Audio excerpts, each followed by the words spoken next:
سورۃ الاسراء جو ہے یہ سورۃ مکیہ ہے بالاتفاق، اور اس کے اندر اللہ تبارک و تعالیٰ نے قصہ اسراء کا ذکر فرمایا ہے۔ اسراء کہتے ہیں رات کی سیر،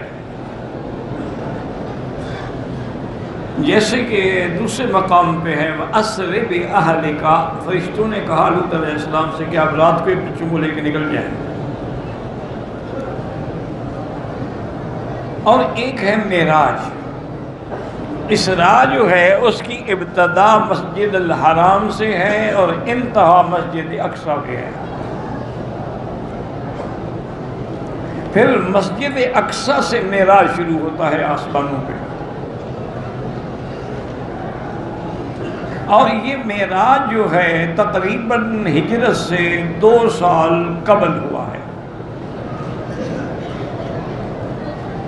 اب اس میں علماء کے اندر اختلاف ہے کہ اسراء جو ہوا حضور صلی اللہ علیہ وسلم کو جو لے کر گئے ہیں تو کس جگہ سے لے کر گئے؟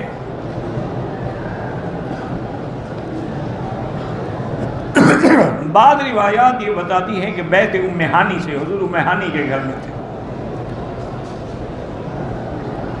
وہیں سے فرشتے آئے اور حضور صلی اللہ علیہ وسلم کو لے گئے۔ اور بعض روایات میں ہے کہ حضور حتیم میں تھے، یہ جو کعبہ شریف کے ساتھ چھوٹی سی دیوار ہے اس کے اندر تھے حضور صلی اللہ علیہ وسلم، یہیں سے تشریف لے گئے۔ بعض علماء نے ان دونوں روایات کو جمع کیا ہے کہ پہلے بیت ام ہانی میں تھے، پھر حتیم میں آئے، پھر تشریف لے گئے۔ لیکن اللہ کے قرآن پاک نے ایک جامع لفظ ارشاد فرمایا ہے، کسی جگہ کا نام نہیں لیا، فرمایا من المسجد الحرام، تو مسجد الحرام تو سارا مکہ ہے، تو بیت ام ہانی کا گھر بھی مسجد الحرام میں ہے اور حتیم بھی مسجد الحرام میں ہے۔ حضور صلی اللہ علیہ وسلم کو لے جانے کے لیے جنت کی ایک سواری جس کا نام براق تھا وہ لائیں۔ براق جو ہے علماء کہتے ہیں یعنی برق سے ہے، کہ جیسے بجلی چمکتی ہے اس طرح وہ بھی خوبصورت تھی۔ اور بعض علماء نے یہ بھی فرمایا ہے کہ جیسے برق کی تیزی کا پتہ نہیں لگتا، اسی طرح براق جو ہے اس کی تیزی کا بھی یہ عالم تھا کہ جہاں اس کی نظر پڑتی تھی وہاں قدم بڑھتا تھا۔ اور یہ بھی روایات میں ہے کہ براق جو ہے وہ یعنی گدھا سے تو بڑی تھی لیکن خچر سے چھوٹی تھی۔ اب اس میں اختلاف ہے علماء کے اندر، اور اس پر بڑی بڑی کتابیں بھی لکھی گئی ہیں کہ ہر حضور صلی اللہ علیہ وسلم کو جو معراج ہوا ہے وہ جسمانی ہے یا روحانی ہے؟ یعنی حضور پاک جاگتے ہوئے اپنے جسم اقدس کے ساتھ معراج پہ گئے ہیں یا خواب میں آپ کو دکھایا گیا؟ اس میں حتیٰ کہ بی بی عائشہ نہیں مانتی تھی۔ بی بی عائشہ فرماتی ہیں کہ یہ روحانی معراج ہے، جسمانی نہیں ہے۔ تو جب صحابہ نے پوچھا کہ اماں جان آپ کو کیوں اس پہ اصرار ہے، انہوں نے فرمایا کہ ما فقط تو رسول اللہ صلی اللہ علیہ وسلم عن فراشی، میں نے پوری رات حضور کو اپنے بستر سے جدا ہی نہیں پایا، اپنے وقت پہ اٹھے، تہجد پڑھی اور پھر مسجد تشریف، جب وہ ہمیشہ میرے رات پوری بستر پہ رہے تو معراج کیسے ہوا؟ تو اب بی بی عائشہ صدیقہ بنت صدیق رضی اللہ تعالی عنہ بھی کوئی چھوٹی سی شخصیت تو نہیں ہے نا، امہات المومنین ہیں، اور حضور نے فرمایا کہ دین لینا ہو تو چوتھا حصہ دین کا عائشہ سے لے لو، اور بڑے بڑے صحابہ اس کے شاگرد ہیں۔ اچھا، اسی طرح حضرت معاویہ رضی اللہ تعالیٰ عنہ بھی قائل نہیں ہیں جسمانی معراج کے، وہ بھی فرماتے ہیں کہ روحانی معراج۔ لیکن جمہور صحابہ، حضرت ابن عباس، حضرت عبداللہ المسعود، بڑے بڑے لوگ، خلفائے راشدین، وہ سب اس بات کے قائل ہیں کہ حضور کا معراج جسمانی ہے۔ اور اس کی وجہ کیا ہے؟ وہ دلیل یہ دیتے ہیں کہ بھائی بات یہ ہے کہ بی بی عائشہ جو فرما رہی ہیں کہ میں نے حضور کو اپنے بستر سے جدا نہیں پایا، بی بی عائشہ تو مکے میں حضور کے بستر پہ تھی ہی نہیں، وہ تو مدینے میں شادی ہوئی، وہ تو یہاں تھی ہی نہیں، تو کیسی بات کر رہی ہیں؟ وہ تو کوئی مدینے کی بات کر رہی ہے، کوئی اور معراج ہوگا روحانی۔ اور نے کہا باقی حضرت معاویہ کی بات ہے، حضرت معاویہ تو اسلامی فتح مکہ کے بعد لائے ہیں، اور یہ معراج ہجرت سے بھی پہلے ہوا ہے، ان کو کیسے پتہ ہے؟ اس لیے وہ کہتے ہیں کہ قوی دلیل یہ ہے کہ معراج جسمانی تھا، بلکہ علامہ جلال الدین سیوطی رحمۃ اللہ علیہ نے ایک کتاب لکھی ہے، انہوں نے کہا حضور کو روحانی معراج تو 22 دفعہ ہوا ہے، البتہ جسمانی معراج ایک ہے۔ اور تیسری دلیل جو ہے وہ یہ ہے کہ اگر روحانی معراج تھا، خواب تھا، تو پھر مکے والوں کو پریشان ہونے کی کیا ضرورت تھی کہ ابو جہل بھاگ رہا ہے اور شور کر رہا ہے کہ دیکھو جی حضور نے کیا کہہ دیا، حضور نے کیا۔ خواب میں تو بڑے بڑے لوگ خواب دیکھ لیتے ہیں، ہم جیسے گناہ گار بھی دیکھ لیتے ہیں کہ جی ہم مکے میں ہیں، مدینے میں ہیں، کعبے میں ہیں، تو اس میں کون سی بڑی بات تھی کہ وہ شور کرتا؟ شور تو اسی بات پہ کیا نا کہ جی ایک رات میں آخر حضور مکہ سے مسجد اقصیٰ کیسے تشریف لے گئے، پھر 7 آسمانوں پر تشریف لے گئے، سدرۃ المنتہا پہ تشریف لے گئے، اور اس کے بعد بھی شریف الاقلام تک تشریف لے گئے۔ یہ کیسے ہو سکتا ہے؟ مکے سے مسجد اقصیٰ کا سفر 1 مہینے کا سفر ہے، اور آسمانوں کا جو سفر ہے بقول حضور پاک کے کہ زمین سے لے کر پہلے آسمان تک 500 سال کا سفر ہے اگر کوئی کرے تو یہ تو 7 آسمان ہے، 3500 سال لگتا ہے، اور حضور پاک کو رات رات میں معراج ہو گیا، یہ کیسے بات؟ اسی لیے وہ بھاگا ہوا سیدھا سیدنا ابو بکر رضی اللہ تعالیٰ عنہ کے پاس آیا، اس نے کہا کہ ابا بکر ہل سمیت ما قال صاحب، سنا ہے تم نے تمہارے دوست نے کیا کہا ہے؟ ہم ٹھیک کہتے تھے نا نعوذ باللہ کہ آپ دیوانے ہیں۔ اس نے کہا تم تقریر بعد میں کرو، بتلاؤ کیا فرمایا؟ انہوں نے کہا انہوں نے یہ کہا ہے کہ مجھے اسراء ہوا مسجد الحرام سے مسجد اقصیٰ، پھر آسمانوں پہ، پھر میں واپس آ گیا، رات بھی نہیں گزری، بھلا یہ بات کوئی عقل میں آ سکتی ہے؟ یہ تو کوئی دیوانے کی بڑھ ہے نا۔ ٹھیک ہے ہم کہتے تھے کہ مجنون ہے، سن کے وہ سمجھ جاتے۔ ابو بکر نے کہا مجھے اور بات کی پتہ نہیں، مجھے ایک بات بتاؤ، جو کہہ رہے ہو یہی بات تم نے حضور پاک سے سنی ہے؟ انہوں نے کہا ابھی ابھی سن کے آ رہا ہوں۔ انہوں نے کہا صدق رسول اللہ، اگر حضور نے فرمائی ہے تو پھر میرے بدی نے سچ کہا، اسی لیے آپ کا لقب ہو گیا نا صدیق۔ انہوں نے کہا تم اتنی بڑی بات مانتے ہو؟ اس نے کہا ابو جہل لعنتی تمہیں کیا پتہ ہے، ہم تو جبریل کا آنا جانا بھی مانتے ہیں، اگر حضور چلے گئے تو کون سی بڑی بات ہے؟ ایک بات کا یہاں سے بات سمجھنے کی کوشش کرو کہ اب یہ روایت کرنے والا ابو جہل ہے۔ دیکھیں نا بڑے بڑے ہمارے طلباء کو، علماء تو میں نہیں کہہ سکتا، علماء تو علماء ہوتے ہیں نا، ہم تو ان کے جوتیوں کے غلام ہیں۔ طلباء کو البتہ میرے جو بھائی ہیں ان کو کہہ سکتا ہوں کہ ان کو ایک بڑا شبہ ہوتا ہے کہ دیکھو جی یہ ایک آدمی کی خبر واحد ہے نا، ایک آدمی کی روایت ہے نا، اور خبر واحد جو ہے یفید الظن، وہ تو ظن گمان کا فائدہ دیتی ہے۔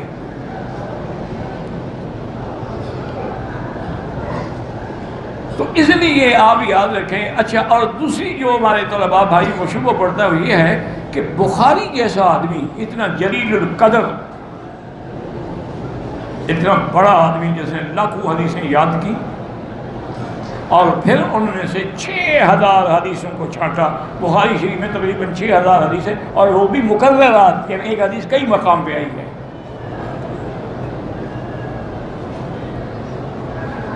اب 1,00,000 حدیث کو یاد کرنا، پھر ان میں سے انتخاب کرنا کوئی آسان بات تو نہیں ہے نا۔ لیکن انہوں نے بھی بعض روایات جو ہیں وہ شیعہ سے لی ہیں۔ اچھا، بعض روایات انہوں نے معتزلہ سے بھی لی ہیں، حالانکہ وہ فرقے باطل ہیں۔ معتزلہ بھی باطل فرقہ ہے، خوارج ہے، روافض تو یہاں سے معلوم یہ ہوا کہ روایت لینے میں یہ دیکھنا پڑتا ہے کہ بندہ سچ بولتا ہے یا نہیں. سچ بولتا ہے کوئی ابو جہل بھی ہو تو ابو بکر نے مان لیا نا. ان کو پتہ تھا کہ یہ کافر ضرور ہیں لیکن جھوٹ نہیں بولتے. یہ تو ہم مسلمان ہیں نا ماشاءاللہ, جھوٹ کے بغیر سچ نہیں بولتے. ہمارے ہاں تو بڑا سیاسی لیڈر وہی ہوتا ہے جو بڑے جھوٹ بولتا ہو اور قوم کو جھوٹ میں دکھا کے خیالات میں خوش رکھے. اصل بات یہی ہے کہ وہ لوگ کافر ضرور تھے لیکن جھوٹ نہیں بولتے. ابو سفیان کافر تھا. جب ہرقل بادشاہ روم کے دربار میں پیش ہوئے اور جہاں جہاں اس نے باتیں پوچھی وہاں ایک بات یہ بھی پوچھی کہ اچھا وہ جو نبی مبعوث ہوئے ہیں کیا انہوں نے کبھی کوئی آپ لوگوں سے وعدہ یا عہد یا میثاق یا معاہدہ کیا ہے, پھر اس کو نبھایا ہے یا توڑا ہے؟ تو ابو سفیان نے کہا کہ بادشاہ ان کے ساتھ ہمارا ابھی ابھی ایک معاہدہ ہوا ہے صلح حدیبیہ میں, پتہ نہیں پورا کرتے ہیں یا نہیں کرتے. ابو سفیان کہتے ہیں خدا کی قسم یہ بھی میرا جھوٹ تھا, مجھے یقین تھا حضور وعدہ پورا کرے گا. حالانکہ وہ کہتے ہیں میں جھوٹ بولنا چاہتا تھا لیکن میں نے کہا کہ ہرقل روم کے سامنے جھوٹ بول کے اپنی قوم پہ داغ لگوا لوں گا. ابو سفیان نے جھوٹ بولا تھا. وہ کافر جھوٹ سے ڈرتے تھے. انا للہ و انا الیہ راجعون. آج تو حیرت ہوتی ہے کہ لوگ نامحرم کو ویزا لگانے کے لیے محرم بنا دیتے ہیں. اتنا بڑا جھوٹ. اور اس کو بھی لالچ ہوتا ہے عمرے پہ آنے کا, وہ بھی قبول کر لیتا ہے. یہ نہیں سمجھتا خدا کے بندے تم غیر محرم کے ساتھ سفر کر رہے ہو, اسی کے ساتھ ایک کمرے میں رہو گے, تمہارا عمرہ تو برباد ہو گیا. ایسے عمرے کی کیا ضرورت ہے کہ بندہ غیر محرم عورتوں کے ساتھ بیٹھے, کھانا کھائے, ایک کمرے میں رہے. اس سے تو بہتر ہے کہ نہ ہو.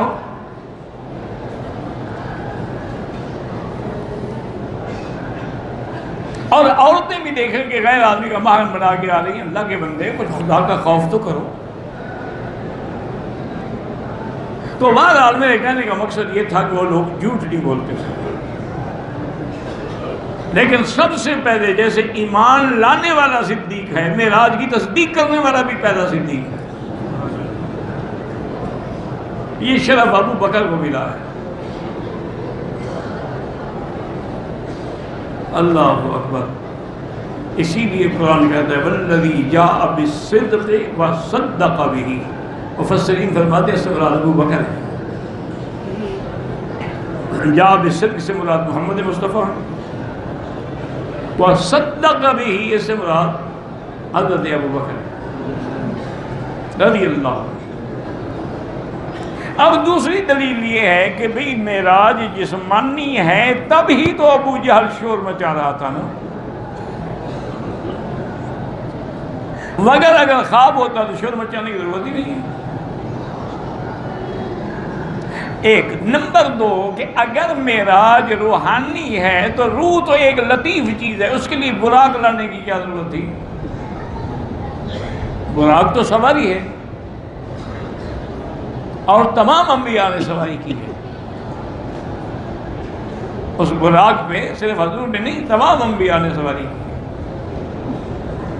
اسی لیے جب وہ شوخی کرنے لگی نا تو جبریل نے کہا براق سے کہ کیا کر رہی ہو؟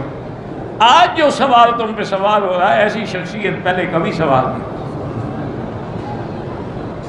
پھر وہ پانی پانی ہو گئی. اللہ اکبر.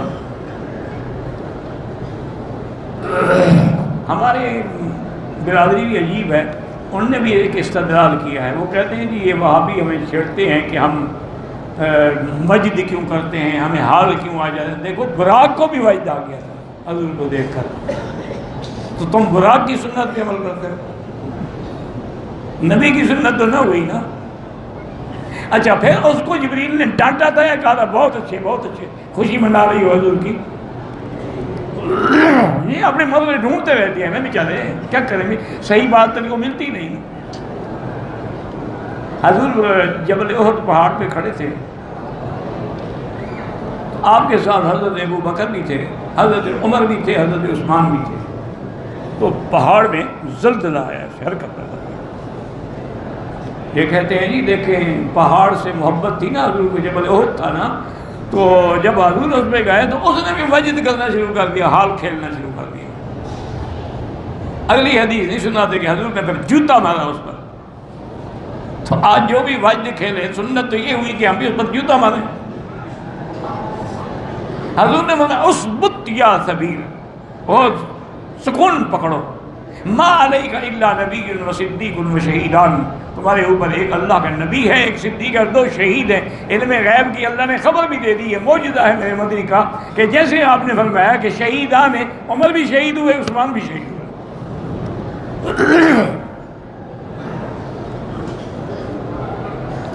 تو یاد رکھیں کہ دلیل معراج میں یہ بھی دلیل ہے کہ بھائی اگر روح کا معراج تھا تو پھر براق کی کیا ضرورت تھی؟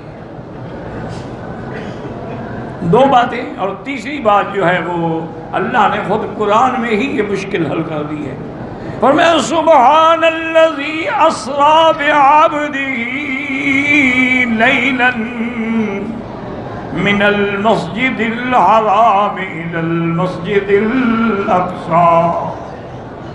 اللہ نے فرمایا پاک ہے وہ ذات جس نے سیر کرائی اپنے عبد کون؟ محمد مصطفیٰ۔ اور یاد رکھو عبد کا اطلاق روح پہ نہیں ہوتا، عبد کا اطلاق ہوتا ہی روح مال جسد پہ ہے۔ وَأَنَّهُ لَمَّا قَامَ عَبْدُ اللَّهِ، اور کسی جگہ فرمایا وَأَوْحَىٰ إِلَىٰ عَبْدِهِ مَا أَوْحَىٰ۔ وَعِبَادُ الرَّحْمَٰنِ الَّذِينَ يَمْشُونَ عَلَى الْأَرْضِ هَوْنًا۔ تو عبد کا اطلاق ہوتا ہی روح مال جسد پہ ہے۔ تو جب اللہ نے فرمایا بے عبد ہی، ثابت ہو گیا کہ جسمانی معراج ہے، اس کا روح سے تعلق نہیں ہے۔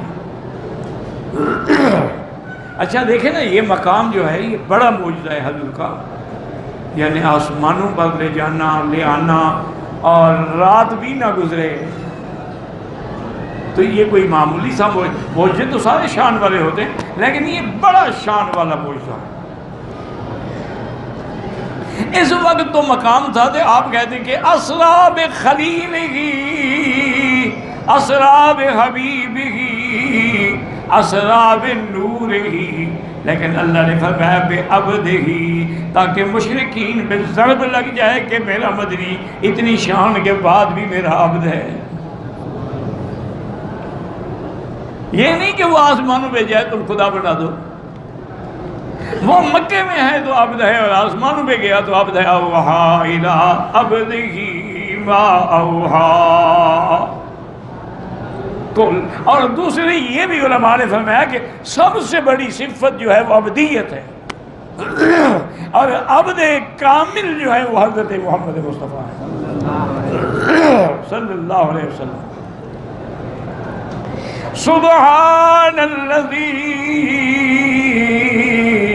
اسریٰ، اور لفظ سبحان جو ہے پاک ہے وہ ذات، یہ بھی دلالت کرتا ہے کہ اس سے مراد معراج جسمانی ہے، کہ یہ پاک ذات ہے، اس کا شان ہے کہ اپنے بندے کو لے جائیں آسمانوں پہ۔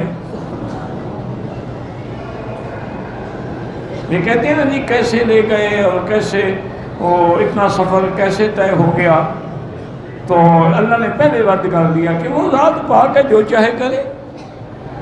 سبحان الذی اسریٰ بعبدہ لیلا، یاد رکھو کہ اسریٰ تو کہتے ہی رات کے سفر کو ہیں، پھر لیلاً کہنے کی کیا ضرورت تھی؟ یاد رکھیں نا کہ بھی اسریٰ تو ہوتا ہی رات کا سفر ہے، غدوۃً عشیۃً روحۃً اسریٰ، وہ تو اسریٰ کہتے رات کے سفر کو ہیں۔ پھر لیلاً تو علماء نے فرمایا اس کی وجہ یہ ہے کہ ایک تو تاکید کا فائدہ ہے، مؤکد ہو گئی بات کہ یہ اسراء رات میں ہے، اور دوسری بات یہ بھی ہو گئی کہ لیلاً تنوین ہے، اللہ نے یہ نہیں فرمایا بے عبدہ فی اللیل، اللیل معرفہ نہیں، لیلا نکرہ ہے، اور نکرہ جہاں تعظیم کا فائدہ دیتا ہے وہاں تقلیل کا بھی فائدہ دیتا ہے. یاد رکھو جہاں نکرہ ہو نا تو کبھی تو عظمت کے لیے ہوتا ہے کہ لولا نزل ھذا القرآن علی رجل من القریتین عظیم، یعنی علی رجل عظیم. تو یہاں تقلیل کے لیے ہے کہ رات بھی ساری نہیں گزری بلکہ رات کا بھی کچھ حصہ گزرا جس میں معراج ہوا ہے. باقی یہ ہے کہ عقل لڑاتے رہو تو وہ تو کوئی فائدہ نہیں ہے. اصل بات تو یہ ہے کہ اس کی اللہ کی شان ہے، وہ جو چاہیں جب چاہیں جیسا چاہیں، یفعل ما یشاء ویحکم ما یرید. اور بعض علماء نے، بعض یعنی عاشقوں نے، سرکار دو عالم سے عشق کرنے والوں نے بھی ایک عجیب بات لکھی ہے. وہ تفسیر نہیں قرآن کی، یاد رکھو یہی مصیبت ہوتی ہے، بڑوں اسے تفسیر بنا دیتے ہیں. وہ تفسیر نہیں ہے، بس ان کا اپنی عشق کا ایک نقطہ ہے. انہوں نے کہا کہ اصل بات یہ تھی نا کہ جب سرکار دو عالم کی سواری براق نکلی نا، اللہ نے حکم دیا کہ گردش لیل و نہار تھم جاؤ بس. لیکن آپ گھڑی کو 12 بجے پہ کھڑا کر دیں تو 2 دن کے بعد بھی تو 12 پہ کھڑی ہوگی نا، چل ہی نہیں رہی نا. اللہ نے سب تھم جاؤ، دن ہے، رات ہے، سورج ہے، چاند ہے، جہاں ہو ٹھہر جاؤ، میرے محبوب کی سواری آ رہی. وہ رک گئے تو رات گزرے تو کیسے گزرے؟ وہ تو اپنی اپنی جگہ کھڑے ہیں نا، ہر چیز رک گئی، بریک لگ گئی. کبھی کبھی شاہ جی رحمت اللہ علیہ، اللہ ان کی قبر پہ کروڑوں رحمتیں فرمائے، اللہ اکبر اللہ اکبر، بڑے لوگ تھے چلے گئے. اولئک آبائی فجئنی بمثلہم. اب ہم ان کے نام تو لیتے ہیں لیکن ان جیسے لوگ کہاں سے ڈھونڈیں. وہ ایک جگہ، میرا خیال یہ ہے، اللہ عالم ہو سکتا ہے میں غلطی کروں، ڈیرہ غازی خان کا علاقہ تھا، اور ڈیرہ غازی خان ہمارا بڑا بیک ورڈ علاقہ ہے. میرے خیال میں ابھی تک بھی وہی حال ہے. اب تو خیر میں نہیں گیا، 15-20 سال سے پاکستان ہی نہیں گیا، لیکن میرے معلومات یہی ہیں کہ اب بھی اس کا وہی حال ہے. کہیں بربادی ہے، کہیں ڈاکے ہیں، کہیں کچا ہے، کہیں پکا ہے، کہیں چھوٹو گینگ ہے، کہیں موٹو گینگ ہے. تو حالانکہ یہ سارے ان کے اپنے ہوتے ہیں، انتظامیہ نے خود رکھے ہوئے ہوتے ہیں اپنی ضرورت کے لیے، ورنہ وہ آسمان سے اترے ہیں. ایک ہیلی کاپٹر جا کے سب کو اڑا دیں. وہ جی لانچ میں بھاگ جاتے ہیں، لانچ ہیلی کاپٹر سے تو نہیں بھاگ سکتے نا، مارنے نہیں چاہتے وہ، ان کو تو ضرورت ہے. وہ تو بہرحال ساتھی جی اس کا اللہ کو پتہ. اسی علاقے میں حضرت کسی رات جلسے میں معراج بیان کر رہے تھے، اور آگے سارے بیٹھے ہوئے تھے، بڑے بڑے پگڑ اور بڑی بڑی مونچھیں اور بڑی داڑیاں، ہمارے بلوچ جیسے دیکھے ہیں آپ نے، وہ بیٹھے ہوئے تھے. حضرت نے سمجھے کہ بڑے علماء بیٹھے ہوئے، اتنی داڑیاں ماشاءاللہ، پگڑیاں. تو حضرت نے علمی باتیں کی تو دیکھا کہ بھی ان میں تو کوئی حرکت ہی نہیں کرتے، اس بیٹھے جیسے مردے بیٹھے ہوں. تو پھر شاہ جی کو بھی خیال آیا کہ وجہ کیا ہے، میری تقریر غلط ہے یا ان پر اثر نہیں ہو رہا. تو فرمایا کہ بھائی آپ لوگوں کو سمجھ آ رہی ہے؟ انہوں نے کہا کو. اچھا اب مجھے پتہ لگا کہ یہ کو ہے، میں نے ان کو عالم سمجھا تھا. تو انہوں نے یہاں ایک بڑی عاشقانہ بات کی کہ اسریٰ بعبدہ لیلا من المسجد الحرام الی المسجد الاقصی. انہوں نے بڑی بات کی ان کو سمجھانے کے لیے کہ ہم نے کہا نا جیسے گردش لیل و نہار ہو گئی، تو انہوں نے کہا کہ لونگ دا پیا لشکارہ دے حالیاں نے حل ڈک لے. اب انہوں نے کہا واہ واہ جی، ان کو سمجھ آ گئی نا بات، وہ تو ان کی زبان کی بات تھی نا، وہ ان کو سمجھ آئی گا. سبحان اللہ صاحب نے اچھا ہے، اب ان کے دماغ میں بڑی ہے بات. تو اب دوسری بات جو یہاں سمجھنے والی ہے وہ یہ ہے کہ اب جو جدید تحقیق آئی ہے وہ یہ ہے کہ جب حضور کو معراج ہوا ہے تو مسجد اقصی تو تھی ہی نہیں، یہ تو بعد میں بنی ہے. یعنی اس وقت تو پھر المسجد الاقصی کیوں کہا گیا؟ آج کل کی جو جدید تحقیق ہے، اللہ عالم، اس کا بھی علماء نے جواب دیا. اس نے کہا جب ابراہیم علیہ السلام کو اللہ نے حکم دیا کہ اپنے بچوں کو بیوی بچے کو فلاں جگہ چھوڑو، جب وہ چھوڑنے آئے تو یہاں بھی تو کچھ نہیں تھا، لیکن ابراہیم علیہ السلام کیا کہہ رہے ہیں کہ انی اسکنت من ذریتی بواد غیر ذی زرع عند بیتک المحرم، تیرے حرمت والے گھر کے پاس، گھر تو تھا ہی نہیں، تو گھر تو یہاں نہیں تھا. معنی یہ ہے کہ اللہ کے علم میں کعبہ پہلے تھا، موجود تھا، آثار موجود تھے، عمارت نہیں تھی نا. پھر ابراہیم نے عمارت بنائی. اذ یرفع ابراہیم القواعد من البیت و اسماعیل، تو مسجد اقصیٰ کی عمارت نہ بھی ہو، آثار تو موجود تھے نا، کیونکہ سب سے پہلے اللہ کا کعبہ ہے، اس کے 40 سال کے بعد مسجد اقصیٰ ہے. اس لیے قرآن کا مسجد اقصیٰ کہنا جو ہے وہ بھی بالکل صحیح ہے. اللہ نے کیوں معراج کرایا؟ فرمایا الی المسجد الاقصی الذی بارکنا حولہ لنریہ من آیاتنا. پہلے بھی شاید میں نے اپنے طلباء کو بتایا ہو کہ حضرت مولانا غلام محمد گھوٹوی جو تھے بہت بڑے عالم تھے، اور ہماری جامعہ عباسیہ جو ہے نا بہاولپور کی، اس کے پہلے شیخ الجامعہ حضرت تھے. تو وہ آتے تھے میرے نانے کو ملنے کے لیے. میرے نانا بہت بڑے علماء میں گزرے ہیں. تو پہلے والد صاحب کے پاس آتے، والد صاحب کہتے ہیں میں گھوڑی کا انتظام کرتا، پھر حضرت صاحب لے جاتا تو تمہارے نانے کے پاس جا کے ملاقات کراتا. تو جاتے جاتے اچھا وہ تھے بریلوی مسلک سے، حضرت مولانا غلام حسین گھوٹوی رہے ہیں، بریلوی مسلک سے تعلق رکھتے تھے. کہتے ہیں جاتے جاتے کہنے لگے بڑی خیر مت عجیب بات ہے، یہ ہمارے بریلویوں کا بھی دماغ خراب ہو گیا، جو کہتے ہیں کہ حضور حاضر ناظر ہیں. جس کے بارے میں اللہ کہے من المسجد الحرام الی المسجد الاقصی، من جس کی ابتدا ہو، الی جس کا انتہا، وہ حاضر ناظر کیسے ہو سکتا ہے؟ اگر وہ ہر جگہ ہے تو پھر من المسجد الحرام کا کیا معنی؟ اگر ہر جگہ ہے تو الی المسجد الاقصی، جاہل ہیں ایسے اللہ کے نبی کو حاضر ناظر کہتے ہیں.